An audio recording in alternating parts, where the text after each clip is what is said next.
boys that are in here kind of know that you go in the bathroom, you leave.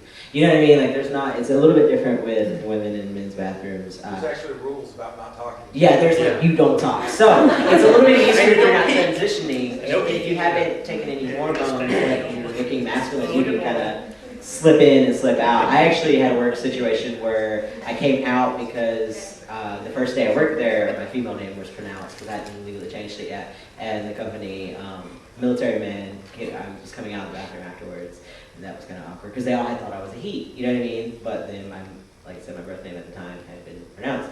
So there was this huge uproar, and they didn't, so I just sat down and very calmly explained the situation, and they were like, oh, okay, and this is way before hormones, and they were like, well, we've got these two bathrooms, one male, one female up front, we'll just convert them to unisex bathrooms and solve the problem. And I was like, that's kind of cool, except I work on the other side of the building, and I have a bladder issue, so I pee a lot. And I work in a call center, and I don't feel like spending 20 minutes every time I have to go to the bathroom running across the thing. And they were like, well, just do it for like a month and then get over it, and then you can go to whatever bathroom you want to. And I was like, okay, sure. So all of a sudden, everybody's like, why are they going to unisex bathrooms? And I was like, I don't know, let's think about this, shall we? But it became a safety issue. To most companies, like a lot of companies kind of consider it a safety issue because if a man found out, in our instance found out, I mean that could get really hairy. Like I said, men are different though. You walk in, you walk out, it's a lot easier. You don't necessarily have to be transitioning or, you know, as y'all say y'all are going out dressed, you know, with trans men, we don't necessarily go out dressed. A lot of times you can slip in a little bit easier than say it is for you guys, I think, because women are a little bit more chattier. That's just true. You know, the only awkward thing that we actually have is urinal situation. Like if there's one stall and one urinal. With men, you know, if somebody's in the stall, you don't typically just stand there, but we have to. And that's when it gets more awkward than anything, is standing there when the urinal's free.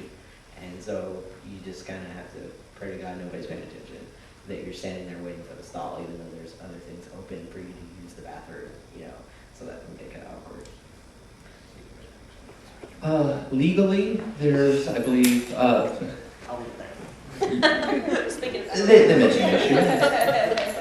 Legally, in the state of Tennessee, I believe there are 2 counties where you can actually have charges brought against you for being a man in a women's room or a woman in a man's room, or whatever. Yes. Yeah.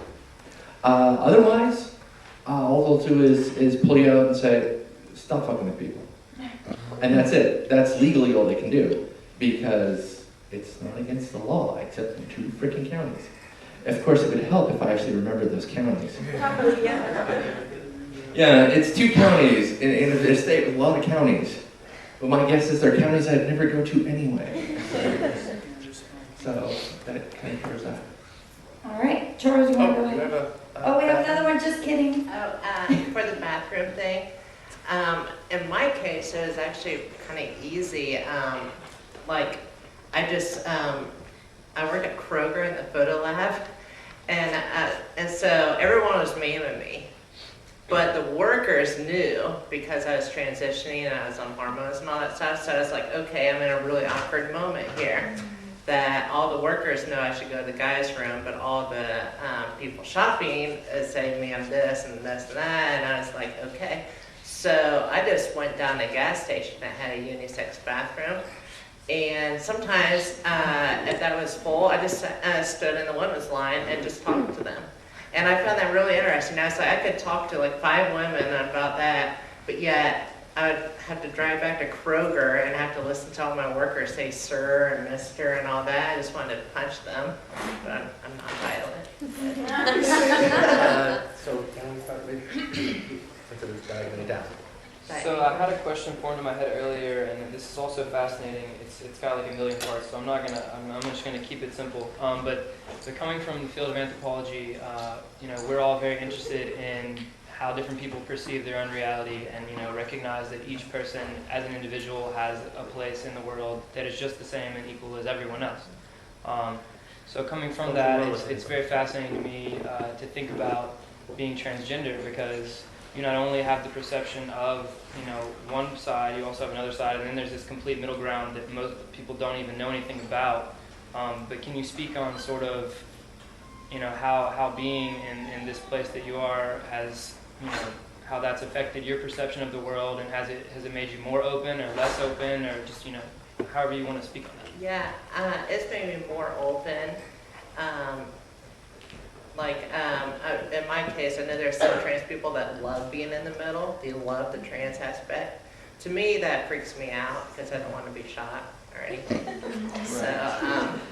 So as soon as I legally changed my name and all that and got on my IDs that say F on that, that's when I stopped telling people I'm trans. And I just got new friends, and wow, if they were in this room, they would have a heyday. But yeah, I've kind of figured what some trans people is I think they want to just either be really active or draw attention to themselves. So everyone's just different. If I wanted attention, I'd just Talk like this, be like, hey. But I don't do that. Thank you.